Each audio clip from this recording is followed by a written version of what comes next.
బండి సంజయ్ చేపట్టిన ప్రజాహిత యాత్రపై కాంగ్రెస్ కార్యకర్తలు కోడిగుడ్లతో దాడికి ప్రయత్నించారు. భీమదేవరపల్లి మండలం వంగర గ్రామంలోకి యాత్ర ఎంటర్ కాగానే కాంగ్రెస్ నాయకులు బండి సంజయ్ కాన్వాయ్ పై కోడిగుడ్లతో దాడి చేశారు. కోడిగుడ్లు యాత్రను కవర్ చేస్తున్న టీవీ ఛానల్స్ కెమెరాలపై పడి పగిలిపోయాయి. ఈ ఘటనతో బీజేపీ కార్యకర్తలు అప్రమత్తం కావడంతో కాంగ్రెస్ కార్యకర్తలు పరారీ అయ్యారు. ఈ దాడిపై బండి సంజయ్ తీవ్ర స్థాయిలో మండిపడ్డారు. శాంతియుతంగా ప్రజాహిత యాత్ర చేస్తుంటే కాంగ్రెస్ నాయకులు రెచ్చగొడుతున్నారని సీరియస్ అయ్యారు. బీజేపీ కార్యకర్తలు తలుచుకుంటే కాంగ్రెస్ నేతలు గ్రామాల్లో తిరగలేరని వార్నింగ్ ఇచ్చారు. తమ సహనాన్ని చేతగానితనంగా భావించొద్దని హెచ్చరించారు. కోడిగుడ్లతో దాడి చేస్తున్న వ్యక్తులను కనీసం నిలువరించకపోవటం ఏంటని పోలీసులపై బండి మండిపడ్డారు. కాగా తీవ్ర ఉద్రిక్తత మధ్య వంగరలో బండి సంజయ్ ప్రజాహిత యాత్ర కొనసాగింది.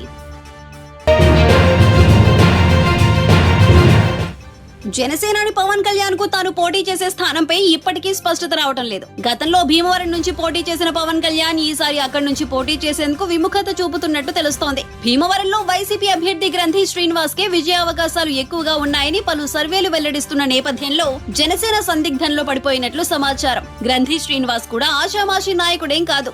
ఆయన కూడా కాపు సామాజిక వర్గానికి చెందిన నేత. కాపుల్లో ఆయనకు బలమైన పట్టుంది. అంతేకాదు భీమవరంలో పోటీ చేస్తే క్షత్రియులు, ఇతర సామాజిక వర్గాలు తనకు వ్యతిరేకంగా ఓటు వేస్తాయని పవన్ భయపడినట్టు తెలుస్తోంది. చంద్రబాబు నాయుడు సైతం పవన్ కళ్యాణ్ పోటీ చేసే స్థానంపై ఎటూ తేల్చుకోలేకపోతున్నారట. ఇప్పటికే పలు స్థానాలను పరిశీలించిన ఆయన పిఠాపురం, గాజువాక, తిరుపతి నియోజకవర్గాలను ఫైనల్ చేసినట్లు తెలుస్తోంది. వీటిలో పిఠాపురానికే మొదటి ప్రాధాన్యం ఇవ్వనున్నట్లు సమాచారం. ఇక్కడ అత్యధికంగా కాపులుండటంతో పవన్ సైతం పిఠాపురం వైపునకే మొగ్గు చూపుతున్నారట.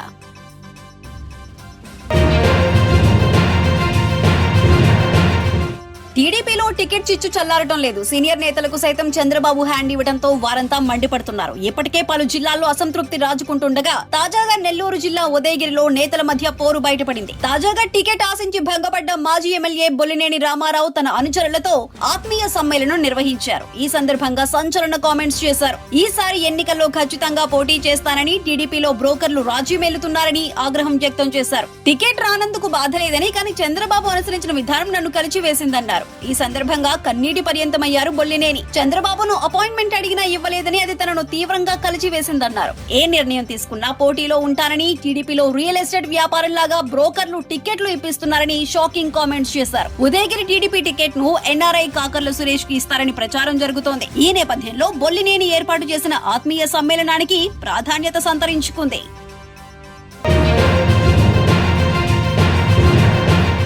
టీడీపీతో పొత్తులో భాగంగా జనసేన పార్టీ 24 అసెంబ్లీ సీట్లు, 3 లోక్సభ స్థానాలకు అంగీకరించడం పట్ల పవన్ కళ్యాణ్ తాడేపల్లిగూడెం సభలో సొంత క్యాడర్ కు వివరించే ప్రయత్నం చేశారు.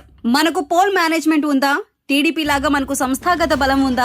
బూత్ లెవెల్లో మనకు కార్యకర్తలున్నారా? ఇవన్నీ ఆలోచించి 24 సీట్లకు ఒప్పుకున్నారని పవన్ వెల్లడించారు. ఈ క్రమంలో సీఎం జగన్ ను అధ పాతాళానికి తొక్కేస్తారంటూ ప్రతినబూనారు. దీనిపై మంత్రి రోజా ఘాటుగా స్పందించారు. జగన్ ఏమీ ఆషామాషిగా ముఖ్యమంత్రి కాలేదని స్పష్టం చేశారు. తిరుగులేని ముఖ్యమంత్రిగా ప్రజల ఆశీస్సులతో సీఎం ఎలా అయ్యాడు? ఊరికే అయిపోలేదుగా అని వ్యాఖ్యానించారు. మరి నువ్వు 2 చోట్ల నిలుచుంటే 2 చోట్ల గెలవలేకపోయావు అంటే అర్థం చేసుకోవాలని విమర్శించారు. ముష్టి 30 సీట్లు కూడా తెచ్చుకోలేని నువ్వు జగనన్నను అధ పాతాళానికి తొక్కుతానంటున్నావని చంద్రబాబు వద్ద ఊడిగం చేస్తూ పవనే అధ పాతాళానికి వెళ్తాడనే విషయం ఇటీవల సభతో స్పష్టంగా అర్థమైందంటూ రోజా విమర్శనాస్త్రాలు సంధించారు.